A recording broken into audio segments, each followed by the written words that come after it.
Merhaba arkadaşlar. Makyaj koleksiyonu videomun sonuncu bölümüne geldik. Aslında isterdim ki her bir ürün hakkında daha çok bilgi verebilseydim, hızlı geçmek zorunda kalmasaydım. Ama ne yazık ki bu kadar ürünü sadece göstermek bile 4 video sürdü. Yine de sevdiğim ürünlerimi detaylı olarak tanıttığım video serileri yapmak istiyorum. En iyi 5 paletlerimi, en iyi 5 aydınlatıcıyım, bronzerlerim falan filan. Sizin de özellikle detaylı bilgi almak istediğiniz ürünler varsa yorum kısmına yazarsanız çok sevinirim. Umarım makyaj koleksiyonu videolarımı beğenmişsinizdir. Beğendiyseniz kanalıma lütfen abone olun. Hadi başlayalım. Burada benim göz paletlerim var. Bu hepsi var. Burada başlayalım. Burada Too Faced. Burada benim Too Faced paletlerim. İlk Too Faced Natural Love palet. Böyle güzel bir kahverengi tonları. Biraz ışıltılı, biraz mat tonları. Ondan sonra bu Christmas koleksiyonu galiba 3 yıl önce. Bu da biraz ışıltılı renkleri var. Bu biraz mavi ama çok fazla tuz. Ve mesela bu kahverengi ton. Ondan sonra bu bir yıl önce Too Faced Christmas koleksiyonu. Bu da böyle aynı palet. Burada bronzer aldık, aydınlatıcı. Burada biraz ışıltılı güzel bir renk, pembe. Bu ve mesela şu renk. Gerçekten güzel bir palet. Şunları çok seviyorum. Ondan sonra bu yıl Christmas koleksiyonu böyle bir güzel bir palet. Ben şu rengi çok beğendim ve bu rengi çok beğendim. Şu ve mesela şu. Gerçekten güzel. Pigmentasyonu çok güzel ve renkleri çok güzel.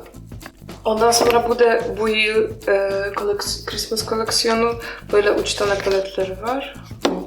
İlk, ikinci ve üçüncü. Bu aynı sette geldi. Böyle güzel bir aydınlatıcı. Ondan sonra bu 2 yıl önce bu da Christmas koleksiyonu.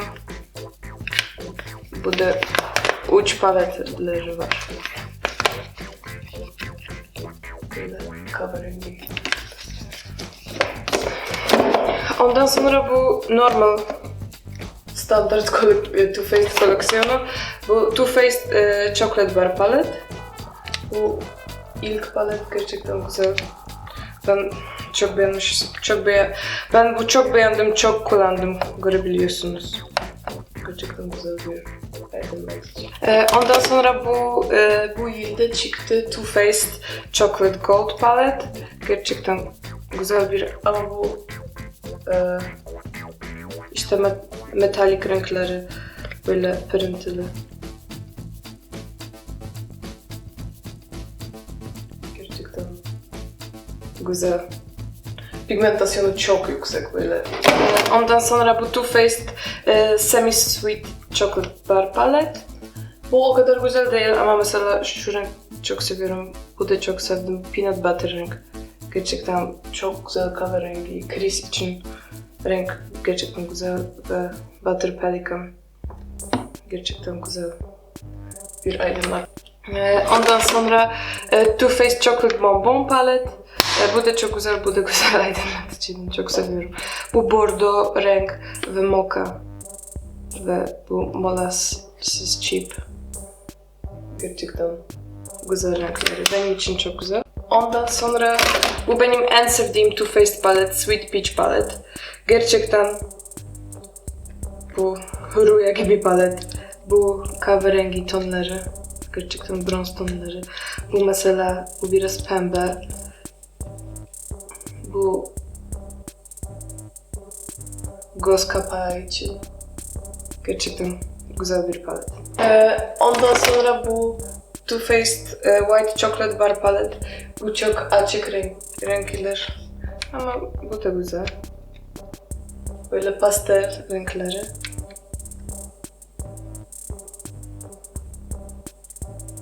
Too Faced gerçekten güzel, kaliteli bir kompanya o yüzden. O yüzden benden çok Too Faced paletleri var. 3 tane küçük paletleri. Too Faced Natural Matte. Böyle hepsi mat var. Bu Natural Ice. Bu biraz ışıltılı bir renkleri var. Ve mat. Ve bu Duvar Ice. Bu da böyle mix palet. Ve burada yeni Just Peachy Matte palet. Bu hepsi mat farlar. Ama gerçekten çok güzel. Çok güzel bir palet. Pigmentasyonu gerçekten çok güzel. Ben bu paleti çok seviyorum. Bu paleti çok sevdim, o yüzden şunu aldım. Ama bu palet o kadar güzel değil ki. Biraz fazla açık renkleri benim için fazla açık. Kim şunu kullanabilir bilmiyorum gerçekten. Ondan sonra Naked Urban Decay ilk. Ondan sonra Naked 2. Bu standart paletleri. Bu Naked Smoky şunu çok bekledim ama gerçekten çok kullanmadım. Çok böyle koyu bir renkleri. Bilmiyorum, çok sevmedim. Bu paleti çok sevdim. Bu bence en iyi Naked palet. Naked Heat. Gerçekten. Renkleri çok güzel ve pigmentasyonu çok yüksek. Çok sevdim bu paleti. Bu palet Kristen Lian palet ve Urban Decay de güzel kahverengi tonları ve bir tane pembe. Güzel bir palet. Ondan sonra bu bir tane Urban Decay Distortion palet. Bu da yeni palet. Böyle güzel başka renkleri. Bu biraz kahverengi. Şunu çok kullandım, görebiliyorsunuz. Burada bu top coat gibi bir şey, başka far renk değiştiriyor. Şunu üstünde koyabiliyorsunuz. Renk değiştiriyor. Güzel bir palet. Ondan sonra bu güzel metalik bir palet. Böyle nasıl göstereceğim? Böyle aynı gerçekten. Böyle güzel bir palet. Tabii ki ben kahverengi seviyorum. Paletten. Bu renkler gerçekten benim için çok güzel. Ve pigmentasyonu çok yüksek, güzel bir palet, metalik palet. Bu palet biraz benziyor ama bu eski palet. Urban Decay After Dark palet. Bu da sadece metalik renkleri var. Ondan sonra bu bir tane Urban Decay Nocturnal Shadow Box palet. Bu renkleri başka paletleri bulabiliyorsunuz. Bu böyle spesiyel bir palet değil yani. Ondan sonra Urban Decay Naked Ultimate Basics palet. Bu hepsi mat, çok güzel bir palet. Günlük, doğal bir görünümü için gerçekten güzel bir palet. Ondan sonra Urban Decay Gwen Stefani kolaborasyonu güzel bir palet kullandım, görebiliyorsunuz. Güzel böyle standart kahverengi, böyle neutrals. Bu bir tane mavi, bir tane sarı. Bu sarı o kadar güzel değil. Altın gibi bir renk.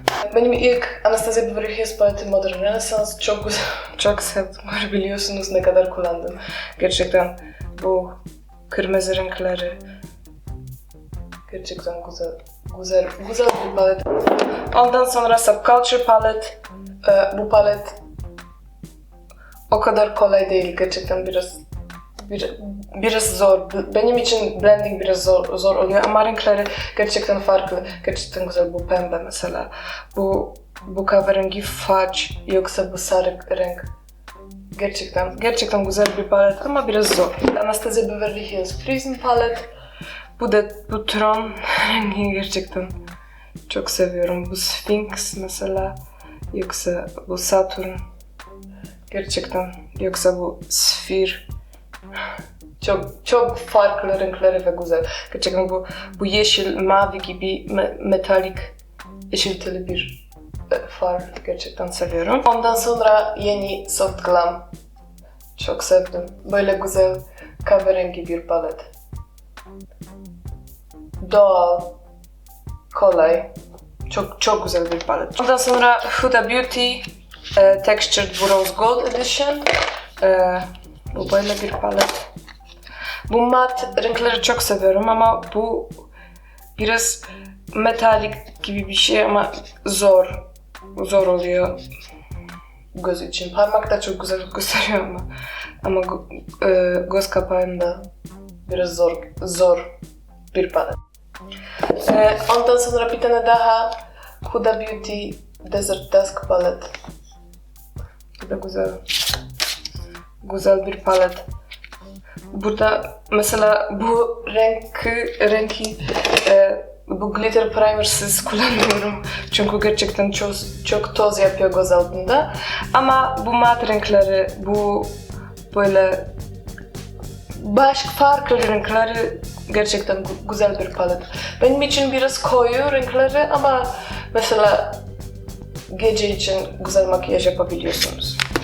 Bu Kat Von D Saint and Sinner palet. Bu da farklı renkleri bir palet. Güzel bir palet ve pigmentasyonu Kat Von D işte. Gerçekten güzel bir palet Kat Von D işte. Ne söyleyebilirim daha? Bu palet Shade and Light Eye palet. Kahverengi tonları. Böyle doğal bir makyaj için. Yoksa kriz için güzel, doğal makyaj için, kriz için güzel bir palet. Bu Zoeva Taupe palet. Biraz soğuk renkleri. Ondan sonra Cocoa Blend. Bu biraz daha sıcak renkleri benim. Kahverengi ise bu görebiliyorsunuz ne kadar kullandım. Çok fazla. Ondan sonra Carmer Melange. Bu biraz daha sıcak bir palet. Ama bu da güzel bir palet. Böyle pigmentasyonu çok yüksek. Mat renkleri ve bu metal renkleri. Ondan sonra Blank Fusion. Bu biraz soğuk renkleri burada ve biraz daha açık renkleri. Güzel bir palet. Bu çok açık renkleri paleti. Böyle yaz için, festival için güzel. Mesela şu. Ama pigmentasyonu gerçekten güzel bir palet, kaliteli bir palet gerçekten. Ondan sonra matte palet. Bu güzel. Standart böyle kırmızı, kahverengi. Güzel, full pigmentasyonu gerçekten güzel bir palet. Ondan sonra Opulence palet. Böyle güzel. Metalik, bu bir tane mat. Hepsi başka ışıltılı metalik renkleri. Ondan sonra bu Offline koleksiyonu ve başka renkleri. Bronz değil işte. Ondan sonra iki tane büyük Zoeva paletleri. Bu Nude Spectrum. Bu biraz böyle bronz. Bu sadece bu bir tane mat var, bu bir tane mat ve şu iki tane mat. Başka ışıltılı güzel bir palet. Ondan sonra bu hepsi mat. Renkli. Yaz için güzel bir palet. Sonra burada böyle büyük paletleri var. Bu ben şu paleti yaptım. Böyle bu farları ben burada koydum. Bu Kiko Milano, bu Sephora'nın, bu Anastasia Beverly Hills, ve bu Makeup Geek. Evet, Makeup Geek farlar. Bu benim en sevdiğim renkleri, o yüzden böyle yaptım. Ondan sonra burada Carly Bible paletim var. Bu BH Cosmetics. Ucuz bir palet ve güzel bir palet. Bu uçakta kırıldı. Ama gerçekten güzel, ışıltılı, aydınlatıcı bir renkleri ve mat renkleri de var. Güzel, ucuz palet ve ben onu çok sevdim. Janoxo YouTuber Beach ile çalıştı. Renkleri çok güzel. Mesela şu renk gerçekten güzel. Bu da çok güzel. Bu da güzeller. Ama makyaj yaparken o kadar güzel göstermiyor. Bir taraftan ruj var. Bu Nude palet. Gerçekten güzel bir palet. Çok sevdim, çok kullandım. Nude palet. Bu o kadar sevmedim ki ama. Bu da mesela bu renk güzel. Bir renk. Biraz koyu ama güzel. Ondan sonra Nude Beach palet. Bu çok sevdim. Bu galiba en yeni bir Deborman palet. Gerçekten çok güzel. Renkleri bu benim çok sevdim. Şunu çok sevdim. Bu pembe renk ve bu aydınlatıcı için gerçekten güzel bir palet. Ondan sonra 3 tane mat palet. Bu Adore. Şunu en az sevdim, en az kullandım. Ondan sonra Mat Trimony bu benim en sevdiğim. Görebiliyorsunuz ne kadar kullandım. Gerçekten güzel bir palet. Gerçekten sevdim. Ondan sonra bu ilk Mat Nude. Bu da güzel. Güzel böyle bronz kahverengi. Güzel bir palet. Ondan sonra burada bir tane Smashbox paletim var. Şunu çok sevmedim. Pigmentasyonu hiç güzel değil. Gerçekten boşuna para verdim. Ama bir tane daha Smashbox'un paletim var. Bu küçük paletleri gerçekten çok güzel bir palet. Pigmentasyonu çok yüksek. Ve tabii ki benim renkler. Şaşırdınız mı? Çok güzel. Ondan sonra bu NYX'in Perfect Filter palet. Güzel renkler ama çok kullanmıyorum. Neden bilmiyorum. Böyle biraz sanki az pigmentasyonu. Sanki bir şey unuttular bunu yaparken gerçekten. Ondan sonra bu paleti çok seviyorum.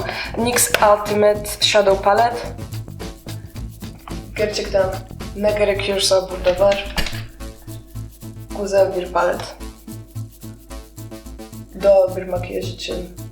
Her gün makyaj için güzel bir palet. Sonra bir tane daha NYX'in var bende ama bu isim bilmiyorum.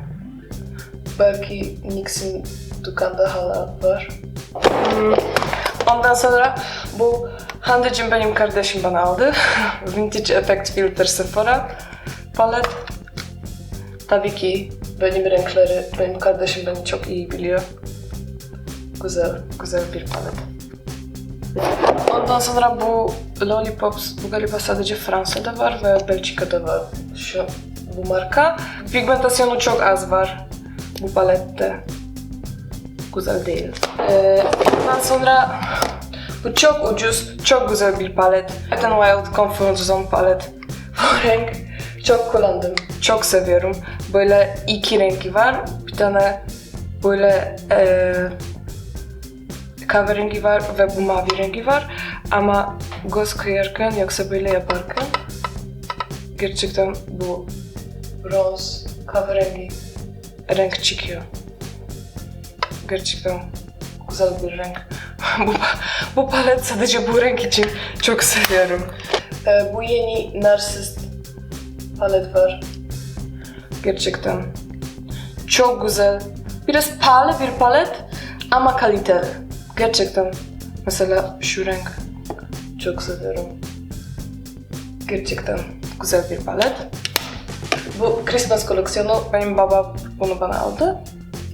Gerçekten güzel, böyle doğal renkleri ve pigmentasyonu yeterli yani her gün için güzel makyaj yapabiliyorsunuz. Bu Inglot küçük paletleri ben kendime bu renkleri seçtim. Güzel. Inglot çok pahalı değil, kaliteli bir gerçekten. Ondan sonra bu benim sevdiğim Marc Jacobs paletini. Güzel. Pigmentasyonu çok yüksek. Çok seviyorum bu paleti gerçekten. Güzel bir palet. Biraz pahalı ama güzel. Kaliteli bir ürün. Sonra burada böyle küçük farlar. Bu Catrice Deluxe palet. Bu Kiko. Böyle bir tane far. Bu Kiko kaliteli bir ürün ürünler yapıyor gerçekten. Bu Maybelline Gold Crush, Wet n Wild, Peach galiba. NYX'in böyle renkleri aldım.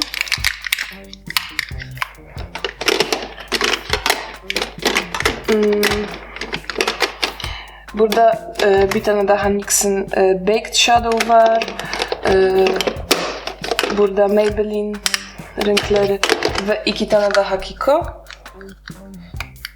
Bu güzel. Güzel bir far. Bu. Güzel. Tabii ki ben seçtim böyle renk. Güzel bir farlar. Burada far primerler var. Bu Shadow Insurance Too Faced. NYX'in benim en sevdiğim glitter primer ve bir tane Essence I Love Stage. Burada liquid ve kalem far. Bu NYX'in kalem far güzel bir kalem. Böyle pembe açık renkli. Ondan sonra bu NYX'in lingerie liquid farı böyle güzel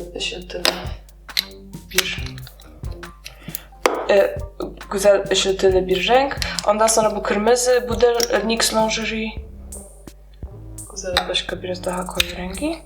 Ve bir tane Catrice Metal Long Lasting far. Güzel böyle aydınlatıcı için de kullanabiliyorsunuz. Ondan sonra Maybelline Color Tattoo 24 Hours. Böyle primer için kullanıyorum. Güzel bir primer. Ve Aqua Fresh Highlighting Eyeshadow. Bu Catrice'in böyle acayip bir şey, böyle jelly gibi bir şey var.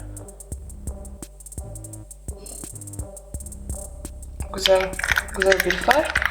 Ondan sonra burada NYX Pigment, bu NYX Glitter ve NYX Pigment. Paletim. Böyle Sephora Christmas koleksiyonu. Benim erkek arkadaşım bana aldı. Böyle kahve renkleri burada. Bu diğer taraftan böyle mavi renkleri. Şunu hiç kullanmadım. Ondan sonra burada yeşil renkleri, burada ruj var, burada da ruj, burada eyeliner ve burada alıklar ve bir tane aydınlatıcı. Güzel bir palet.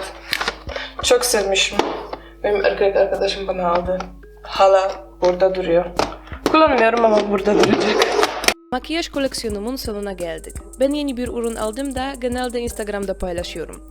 Bu yüzden Instagram hesabını takip ederek yeni ürünlerimden haberdar olabilirsiniz. Bir sonraki videomda görüşmek üzere.